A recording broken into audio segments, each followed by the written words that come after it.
Thank you so much for being here with us. I know you've only just got back from Delhi yesterday. Going into these elections, what do you think is the most likely outcome? Well, what we're seeing this time is that this appears to be a presidential-like election.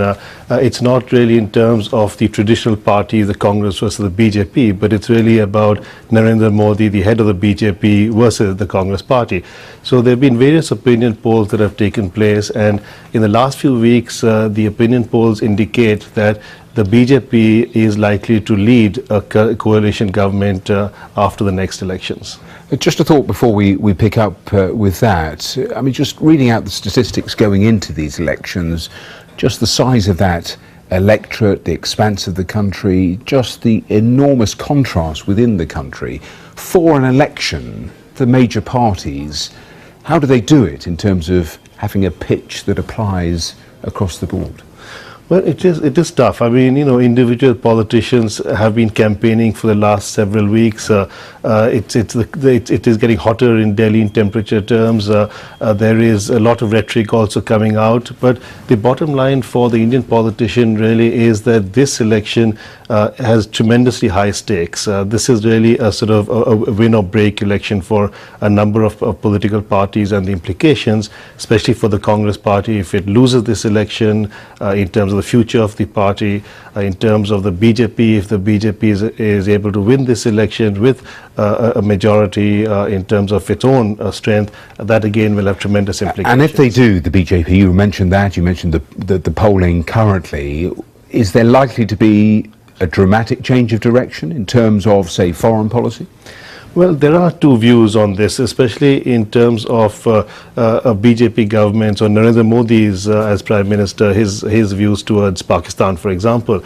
Traditionally, foreign policy issues have not been a mainstay of India's general elections, and this has been the case as well, except this time there has been some rhetoric that Narendra Modi has indulged in relation to Pakistan as well as China.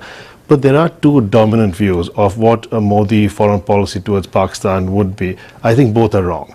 The first view is that this will be a government which will be somewhat like Vajpayee when he was Prime Minister for BJP-led government earlier, over a decade ago, which had an outreach to Pakistan, was able to move forward on the peace dialogue.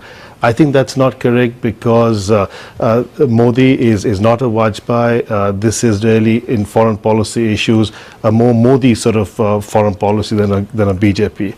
The other view is that actually it's bad news for Pakistan because a Modi government will be very assertive, will have a muscular policy towards Pakistan. I think that's wrong as well, because Modi's focus will be on economic issues, on the economic dimensions, and Pakistan, stability with Pakistan becomes a key plank in this debate. Well, let me ask you about the economy, because John Sopel was only saying a little earlier, we have sort of about 5% growth there, and people are unhappy about that. That is causing some concern. Presumably that is relatively dominant in this election campaign, and specific to the UK, we see David Cameron make a number of trips to India and talk about the business links. Do you anticipate much changing with that? No, I think economy is central to Modi and central to in terms of his vision for India and the development agenda that he has for India. So the focus on the economy is critical and is key. But there is a foreign policy dimension to the economy in relation to Pakistan as well, for example. If, for example, with the new Modi government, the Pakistani government approves a non-discriminatory mutual access to India, this could actually provide Modi an incentive economically to have an outreach towards Pakistan. So economy is clear, but the foreign policy aspects of it could well be related to his thrust on the economic future of India. Okay, very interesting. Rahul Roy-Chaudhury, thank you very much for coming in and talking to us. Thank you.